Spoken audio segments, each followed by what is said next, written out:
Your travel plans might get altered. The enforcement date for Real ID is coming up. Scattered showers in the area. Find out more on my first weather forecast. A local man has written a book about his experiences with the legend Marilyn Monroe. We'll have more about that and more right now.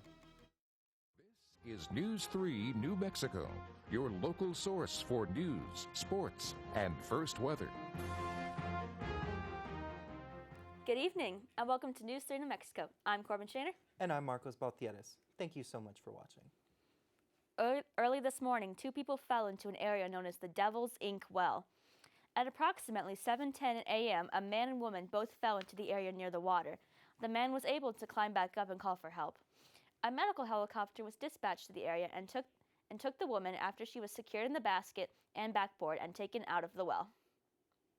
A Roswell man has been sentenced to 10 years in prison for the killing of another local man whose body has still not yet been found. Alfonso Reyes Vázquez Jr., aged 37, entered a no-contest plea and was convicted on April 24th. He was charged with voluntary manslaughter, which was a downgrade from the original charge of first-degree murder, tampering with evidence, and a felon in possession of a firearm in connection with the death of Freddie Burnsay. All charges were filed on November 2nd of 2022 after a 4-year investigation that began with Burnsay was first reported missing on September 25th, 2018. When the charges were filed, Vázquez was in the midst of serving an 11.5-year sentence in Colorado for a drug-related charge.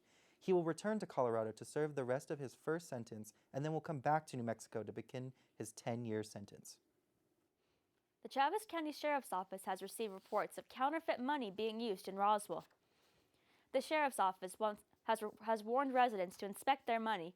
According to a statement released on Facebook on Monday, $50 bills have already been used.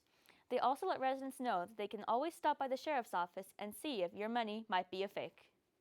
A Portales man has been drafted into the NFL, Philip Bleedy. Philip Bleedy was a resident of the Christian Children's Home here in Portales. He played for the high school, leading the team to a Class 4A state title and earning Defensive Lineman of the Year for the whole state of New Mexico. After high school, he went to Texas Tech, where he played 35 games within 2 seasons, recording 40 tackles. After Tech, he went to Indiana for a season, playing all 12 games with 11 starts, getting 30 tackles. His senior year, he went to the University of Arbor, where he rounded out his college career with 91 career tackles and multiple forced fumbles. Now he just signed to play for the Tennessee Titans. We here at KENW are so proud of him and wish him the best luck in his professional career. Time is running out. If you still haven't secured your Real ID, you better do so soon. After years of pushing it back, the Department of Homeland Security will now enforce the May 7th deadline. If you don't have a Real ID or another accepted form of identification, such as a passport, you may face many delays at the airport security. You can expect additional screening and the possibility of not being allowed beyond the security checkpoint if your identity cannot be verified. This all stems from the Real ID Act, which was passed by Congress in 2005. It enacted the 9/11 Commission's recommendation that the federal government enhance security standards for identification. You know, with May starting tomorrow, I hope the weather stays nice. Yeah, we are starting May off, and we might have some showers coming next week as well. I'll have more on that with my full weather forecast. Shoot, it's going to be raining cats and dogs again, isn't it? Well, let's hope not. But first, let's take a look at our allergy report. As we get closer to summer, the allergies will be going up. So we have grass, pollen, and ragweed all at high levels right now. So we take a look in our regional radar. You are seeing a little bit of snow actually going towards Los Angeles up in that area. Vegas has some rain up north of there. Northern Arizona has a lot of rain. Here in New Mexico, though, we are seeing some spotty showers in the northeast, even here on the eastern plains as well, but the rest is all clear skies. So we look here in Portales at our 3-day planner. We are seeing Wednesday is going to be 82 with the high, sunny conditions. Thursday is going to be sunny with 88. Friday at 71 with partly cloudy skies and 71. I'll have more on my full weather forecast, but back to you, Marcos. Thank you, Jaden. Families are now able to apply for Sunbucks, a grocery benefit program designed to help cover food costs during the summer months. This program will provide families with $120 per eligible school-age child to buy groceries when school is out. Most families will automatically qualify and don't need to do anything to receive the money. The Health Care Authority estimates that this will help 271,000 students, delivering $32.5 million in financial relief. To apply online, you can go to the newmexico.summerebtapp.com/begin. The New Mexico Healthcare Authority announced yesterday that Christy Brooks as the Director of Behavioral Health Transformation and Innovation.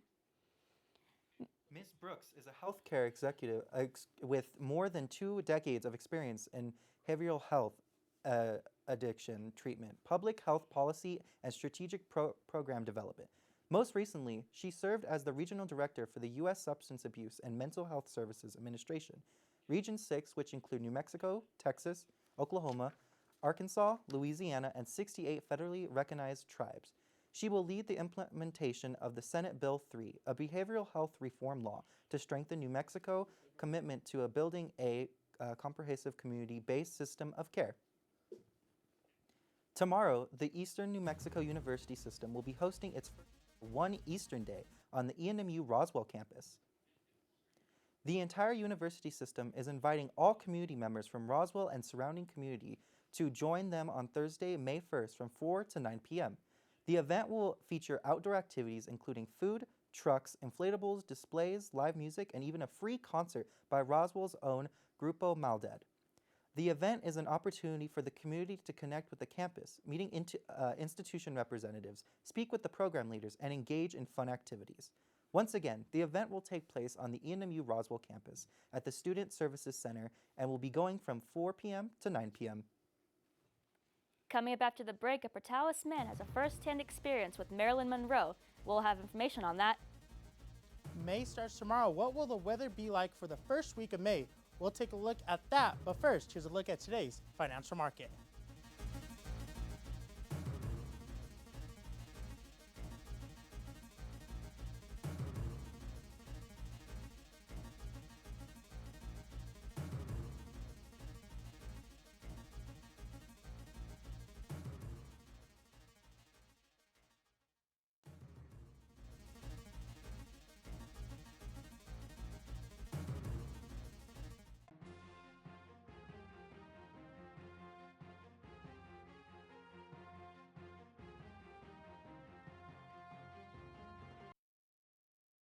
Welcome back to News City, New Mexico. I'm Jane Phillips, and I'm here to take you through the weather. But first, I'd like to give a shout out to my sister, who's graduating high school this May, and the rest of the class of 2025.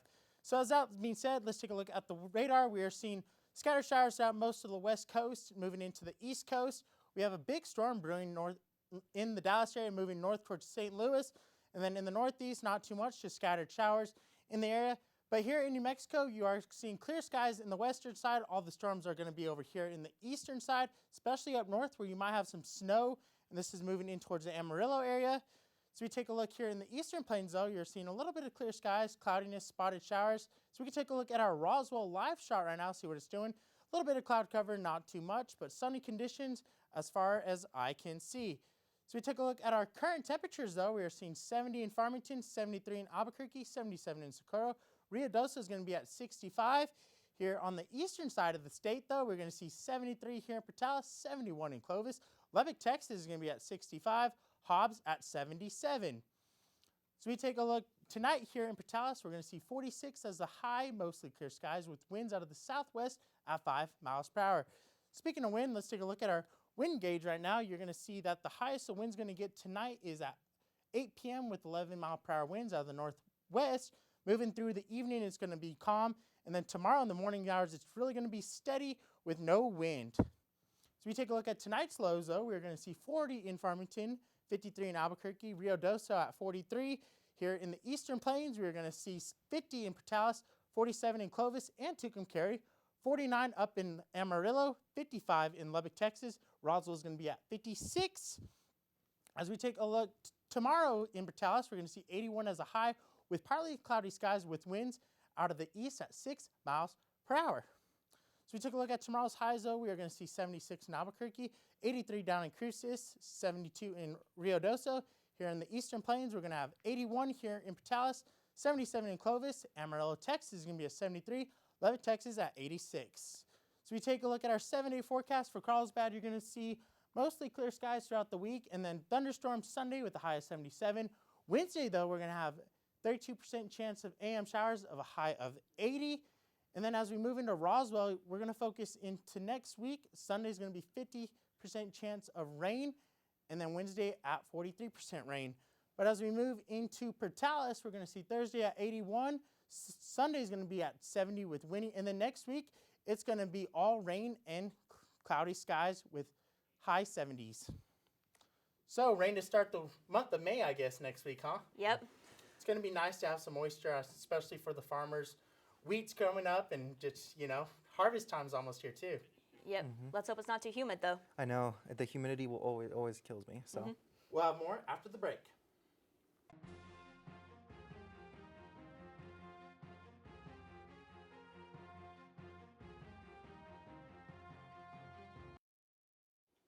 Welcome back. A local man has done a book signing at the KENW campus. His story is surprising for anyone who has a love for the famous superstar, Marilyn Monroe. Mother Superior, you don't know who that is? And she goes, no, who is that? That's Marilyn Monroe. And as soon as she said that, all the mothers there waiting to pick up their children, all yelling out for autographs. That's right. Mr. Joe Pepitone grew up with the Marilyn Monroe. Now he lives here in Portales and works with the KENW. Mr. Pepitone grew up on Manhattan's East Side, where his mother was a maid for Miss Monroe. After high school, Joe joined the United States Marine Corps in 1968, following in his father's footsteps. He now has 3 children, along with 3 grandchildren and 3 great-grandchildren. A little town in the Texas Panhandle has a small business that's really something special. Our very own Drake Long traveled to Bovina, Texas to meet the Bovina school superintendent to find out more about his side hustle. A sleepy little town just northeast of Farwell, there's a man with a very interesting hobby. The Bovina Independent School District's very own superintendent, Sergio Menchaca, has taken up blacksmithing. I met with Sergio to see why he chose it and how exactly his knives are made. My name's Sergio Menchaca, and I make knives out of reclaimed steel. I've been forging knives since, I'd say, 2015. My business, I call it Texas Sage Forge. And the reason I went with that is because I like the way the sage plants bloom before rain, the purple flowers they give off. Forging knives isn't your typical hobby, so I asked Mr. Menchaca why he chose it and why he enjoys it the way he does. I was in martial arts, and I knew I was going to have to close down my dojo due to taking an administrator role as an educator. So got into making knives, and once you forge a knife, it kind of stays in your blood and stays in your mind. At least it did with me. I got hooked doing that. Yeah. Everything's a learning process. So when you first start, you're new at it and it can be challenging. However, once you get used to it, it becomes like the back of your hand. Sergio then took me through the step-by-step process of turning a hunk of reclaimed steel into a usable culinary tool. First is steel selection and what piece of steel you'll be working with, what it looks like, what you're trying to get out of it. Then I start the heating process and heat the steel up, heat and beat till it takes shape. If it's not too shape, it's pretty close to shape, I'll take it to the grinders. Then I'll bring it back out to the forge, heat treat it several times, going through a process. Then I quench in oil. That will rapidly cool part of the blade. So I'll heat treat it, take it in, clean it up, put a handle on it, and shape the handle, polish it. Once that happens, then I sharpen it, and knife is done. I'm sure I'm leaving out some technical parts in there, but there's a lot of steps to it. Every piece of steel is different. So when you forge, you have to know how to heat it, where it's going, what the steel is moving like, and how best to shape the blade and what blade you're going to shape. Sergio specializes in knives that have a rough, grizzled look in order to give the knife some personality. The only question I had left was, how can you get one of these custom-made knives? I get a lot of my business through Instagram. A lot of people will call me on the phone and that's the way they do it. This has been Drake Long with News 3 New Mexico, signing off. If you would like to order one of these handmade knives, you can contact Sergio over Instagram with the handle Menchaca Sensei. Or you can call him at 432-638-4869. Coming up after the break, Lorenzo will have his full sports report for you. Including a look at the F1 competition and the upcoming first race in the United States, so stay tuned.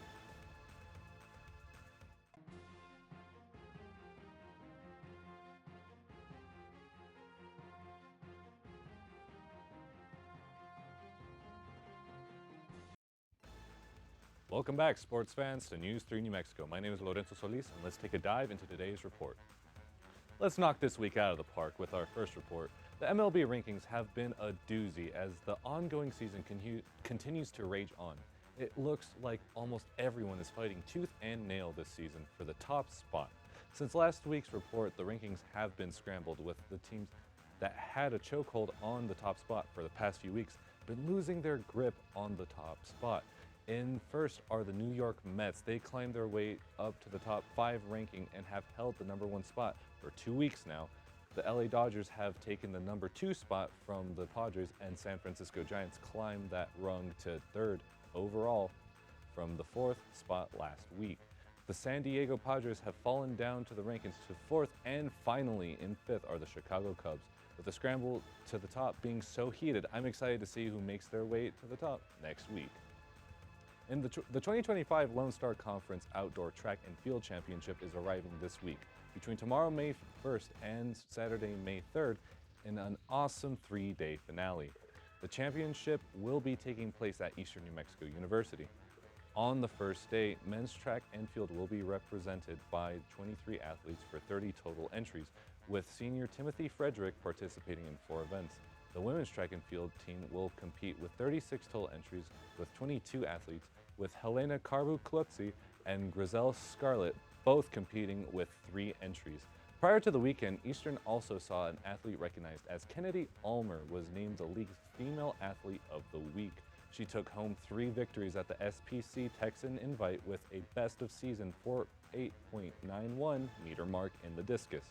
If you're interested in attending the Lone Star Conference Track and Field Championship tomorrow through this weekend, you can find the information on the event and purchase tickets on Eastern's athletic website.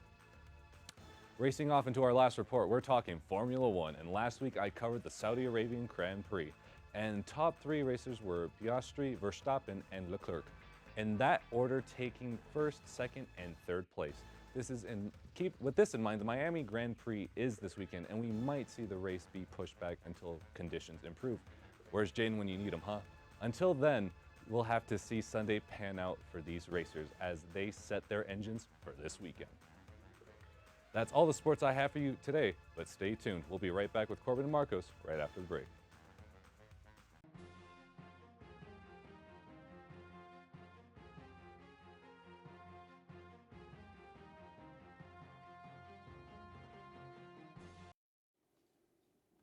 Welcome back. A speedboat going for a speed record instead ends up going airborne at over 200 miles per hour. Flipping several times before crashing back down. Jeremy Roth has the incredible video in today's Take a Look at This.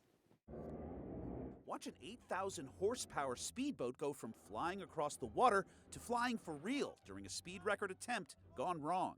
The incredible incident that saw the high-performance boat flip several times after hitting 210 miles per hour unfolded at a competition on Lake Havasu City, Arizona. Video from inside the craft's cockpit shows the operators brace themselves as the boat went airborne before crashing back down on the water. The pair suffered non-life-threatening injuries and were taken to a hospital for evaluation. The Freedom One racing team later said everyone was safe and in good condition. No word yet on if the boat hit its speed record target before taking to the skies. Another high-flying spectacle, this one caught on cam in Alaska. Did you see it? A trooper's dash cam captured a bright fireball streaking behind some clouds and across the skies just north of Anchorage. Another car's camera caught a clearer view as the luminous object made its brief broad daylight appearance. The fireball, most likely a meteor, may have been bringing up the rear of this year's Lyrid Meteor Shower, an annual stellar event that occurs every April as the Earth passes through a stream of comet dust. Finally, this last heads-up display is one whale of a wind-whipped day. At the 21st annual Morro Bay Kite Festival in California, festive floating crafts of all shapes and sizes glided high as looky-loos flocked and gawked at the wuthering sights. And can you blame them? You could do much worse for a serene view than a day at the beach with a kite in the clear blue. For Take a Look at This, I'm Jeremy Roth. Wow, that speedboat really took flight at 200 miles per hour. I thought that might have been a Southwest airline taking off. And I hope for that meteor someone could make a wish on that. Yep, and that kite festival, that was so cool though. It did. You know, with May starting tomorrow, I hope we don't have too bad of weather. Yes, let's take a look at our weather going into May. So Tucumcari tonight at 7 p.m. is going to be 65, 8 a.m. at 51, and then tomorrow at 5 p.m. will be 71. As we go into Santa Rosa, though, for the weekend, today's high was 68, 74 Thursday, and Friday is going to be 64 as well. As we move into Roswell, you're going to see sunny conditions on Wednesday, 81, Thursday, sunny with 85, and then Friday, cloudy skies with 70. So we take a look here, though, in Patalas, you're going to see 82, sunny, Thursday, 88, sunny, and then Friday, 71 with cloudy skies. So it was a pleasure working with y'all this whole semester. You know, it was really fun with this whole crew. Yeah, you guys have been a lot of fun to work with. It has. It was a really And it's fun been my first semester, and you know, it being my first time, I had a lot of fun. And I thank you guys and everyone that's at home and behind the crew for what you have done for all of us. Well, that's the news we have for you guys tonight. Appreciate watching and have a great summer.